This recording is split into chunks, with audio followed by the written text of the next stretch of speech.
Hi friends, आप लोग कैसे हैं? बहुत दिन से क्लास नहीं ले पा रहे थे। फाइनली फिर शुरू हो गया, अब क्लास रेगुलर चलेगी। सबसे पहले पढ़ते हैं संविधान। संविधान में देखते हैं है क्या। संविधान संविधान में टोटल 22 भाग हैं, यानी जैसे हर सब्जेक्ट का चैप्टर होता है ना, उसी प्रकार के संविधान में भाग है। जैसे फर्स्ट भाग से एक एक भाग को बहुत ही डिटेल से पढ़ेंगे। संविधान में टोटल कितने भाग है? 22 भाग है। संविधान में टोटल कितने भाग है? 22 भाग है। 22 भाग को देखो, सबसे पहले हम इसको एक एक भाग को बहुत डिटेल देखेंगे। पूरी संविधान को इतने इतने सिंपल लैंग्वेज में हम समझाएंगे कि सबको समझ में आएगा। ठीक है, सबसे पहले देखिए, जिसको पहली बार पढ़ेगा ना उसको भी मजा आएगा। सबसे पहले होता है संविधान। संविधान क्या है? देश के जो भी नियम है, कानून है, जो भी है देश में, जो भी चीजें उल्लेख की गई किसमें है? संविधान। यानी हमको जो स्वतंत्रता मिलता है, क्या मिलता है हमको, जो अधिकार है, हमको जो अधिकार मिला है वो कहाँ, सब की सब बात किसमें है? संविधान में। हम उसी चीजों को एक एक चीज देखेंगे। संविधान में टोटल कितने भाग है? 22 भाग है। और इस 22 भाग को मैं एक एक पहले 22 भाग बता दूं, एक परिचय करवा दूं किस भाग में क्या है, और उसका फिर पहला भाग में क्या है उसको पूरा डिटेल्स पढ़ेंगे, दूसरे भाग में क्या है उसमें पूरा डिटेल्स पढ़ेंगे। सबसे पहले देखते हैं 22 भाग, यानी फर्स्ट भाग। यानी भाग एक अनुच्छेद, यानी हर बात एक किसी न किसी, इसी को इंग्लिश में कहते हैं आर्टिकल, यानी हर आर्टिकल में कोई ना कोई बात कहा गया। तो यानी भाग एक में आर्टिकल 1 से लेके 4 तक रखा गया, और उसमें संघ और राज्य क्षेत्र के बारे में बताया। संघ और राज्य क्षेत्र का मतलब क्या होता है? भारत की सीमाएं कहां तक क्या होगी, कैसे होगी, राज्य की सीमा कहां से होगी, कैसे होगी, ये अंदर की बात है। जब हम लोग इस भाग को डिटेल पढ़ेंगे तो बताएंगे कैसे सीमा विस्तार किया जाता है, कैसे नहीं किया जाता है, इसके बारे में तो बाद में पढ़ेंगे। बट इसके बारे में भाग हमको भाग 1 में बताया जाता है, और अनुच्छेद 1 से 4 तक के बारे में बताता है। ठीक है जो भी चीजें हैं वो क्या है। अब भाग दो में क्या? आर्टिकल 5 से 11 सबसे ज्यादा इंपॉर्टेंट, नागरिकता, सिटीजनशिप। यानी क्या होता है? यानी नागरिकता, यानी किस देश के नागरिक है। यानी ऐसा थोड़ी ना विदेश से आएंगे कहेंगे हम भारत का रहने वाला, ऐसा होगा नहीं। उससे क्या होगा? भारत सरकार से क्या लेनी पड़ेगी? नागरिकता। अब भारत सरकार से नागरिकता कैसे मिलती है, कब मिलती है? जैसे आप लोग को कहते हो हमारा आधार कार्ड नहीं बना, पैन कार्ड नहीं मिला, वो क्या है? भारत के एक नागरिक का एक कि हम भारत के रहने वाले हैं, यहाँ के हैं, हमको क्या देती है? नागरिकता देती है। वो कैसे मिलता है? क्योंकि आपके मम्मी पापा भारत के रहने वाले हैं, उसकी इसके बारे में डिटेल से पढ़ेंगे। बट अभी ये जान लेते हैं इसके बारे में। यानी भाग 2 में क्या बताया? किसी आप अगर कह दें कि हम यहाँ के निवासी हैं, हम कह दें कि हम क्या बोलते हैं, हम यूपी के रहने वाले हैं, तो यूपी के रहने वाले हैं तो वो कैसे, हमको नागरिकता कैसे मिला, नहीं मिला, इसके बारे में डिटेल देखेंगे। बट ये भाग किसमें है? 2 में। और आर्टिकल 5 से लेके कहां तक? 11 तक, यानी आर्टिकल 5 से लेके 11 तक। भाग 3 क्या कहता है? भाग 3 ये कहता है कि भाग 3 कहता है मूल अधिकार। सबसे ज्यादा एग्जाम में क्वेश्चन बनता है मूल अधिकार से या नागरिकता से। मूल अधिकार क्या है? फंडामेंटल राइट्स, यानी हमारा मूल अधिकार, जो हमको मूल अधिकार दिया गया है। जैसे मूल अधिकार क्या है? सब पढ़े सब बढ़े, ये हमारा मूल अधिकार में आता है। ठीक है, किसमें आता है? मूल अधिकार में। यानी हमारा अधिकार पढ़ना, कोई पढ़ने से रोक, देखो जितने भी ऐसे प्राथमिक विद्यालय होते हैं वहां क्यों फ्री में पढ़ाई जाती है? सरकार कहा इसको मूल अधिकार में डाला गया, अनुच्छेद 21 क में। यानी कहने का मतलब क्या है? अनुच्छेद 21 क में कहा गया है कि 10 से लेकर 14 तक वर्ष के बच्चे क्या होंगे? फ्री में पढ़ेंगे। इसीलिए हमको दाल चावल फ्री मिलता है। ठीक है, देखो ज्यादा ध्यान ना इधर उधर लगो, ध्यान से पढ़ो।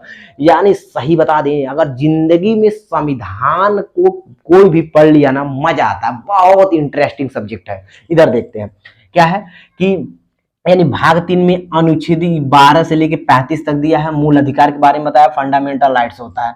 भाग 4 क्या कहता है? भाग 4 है आर्टिकल 36 से क्या होता है? इसमें राज्य के नीति के निर्देशक है, यानी राज्य के द्वारा कोई भी नियम बनाया जाए, कोई भी योजना होती है, कुछ भी होता है, यानी राज्य का तो बना सकती है, बट इसको लागू करने ऐसे कोई जरूरी नहीं है। बट यानी भाग 4 में अनुच्छेद 36 से लेकर 51 के बीच में ये कहता है राज्य के नीति निर्देशक तत्व के बारे में, राज्य क्या करता है, क्या नहीं करता है, कैसा होगा, इसके बारे में किसमें देखेंगे? भाग 4 में। भाग 4 क में क्या दिया है, आर्टिकल यानी अनुच्छेद 51 क में मूल कर्तव्य, यानी मूल कर्तव्य क्या होता है, यानी जिसके यानी मूल कर्तव्य क्या है। अब यहाँ देखो ऊपर था मूल अधिकार, हमको अधिकार मिला है, तब जब से मुझे सरकार अधिकार दिया है, ठीक है आप जहां मन करता हाँ घूमिए, हमको तो मूल अधिकार दे दिया, स्वतंत्रता का अधिकार मिल गया, लेकिन आपका भी तो कर्तव्य कुछ होता, यानी हमारा कर्तव्य क्या है कि सार्वजनिक चीजों को यानी जो भी गवर्नमेंट की चीज है उसको रख रखवाली करे, उसको नुकसान ना करे, हमारा भी तो कुछ कर्तव्य बनता है। इसीलिए हम कर्तव्य के बारे में भाग 4 के आर्टिकल 51 क में कहा मूल कर्तव्य, ठीक है। अब भाग 5 जिसको भी एकदम अच्छे से आ गया, कोई भी एग्जाम देने जाइए 2 क्वेश्चन आएगा 3 क्वेश्चन आएगा, आपका एक भी क्वेश्चन गलत नहीं होगा। यानी भाग 5 में क्या था, आर्टिकल यानी 52 से लेके 151 यानी 151 तक, यानी कहने का मतलब 52 से लेके 151 संघ। और संघ क्या होता है, संघ में कौन आदमी है, यानी केंद्र सरकार की बात कर रहा है, केंद्र यानी संघ की बात कर रहा है। और इसमें कितने अध्याय है, 5 अध्याय है। 5 अध्याय कौन कौन से, पहला अध्याय में कार्यपालिका, राष्ट्रपति, उपराष्ट्रपति, यानी संघ के अंतर्गत कार्यपालिका, राष्ट्रपति, उपराष्ट्रपति की जो भी किसमें भाग 5 में उल्लेख किया गया है, और आर्टिकल 52 से लेकर यानी सीधा सीधा कह देता है भारत में। ऐसे एक सवाल अगर मैं पूछ दूं कि भारत में एक राष्ट्रपति होगा, भारत में क्या होगा, एक राष्ट्रपति होगा, ये बात किस अनुच्छेद में कहा गया, तो आप सीधा आंसर देते हैं कि 52 में, यानी 52 ये कहता है भारत में एक राष्ट्रपति होगा। अभी नहीं है आप लोग सोचते हैं ऐसे प्रधान बन जाए, मुख्यमंत्री बन जाए, हर बात को पहले से डिसाइड किया गया सरकार को कैसे चलानी है। इसीलिए कहते पहले इस चीज को समझ लेते हैं, इस 22 भाग के बारे में जान लेते हैं, फिर एक एक टॉपिक को डिटेल से पढ़ेंगे।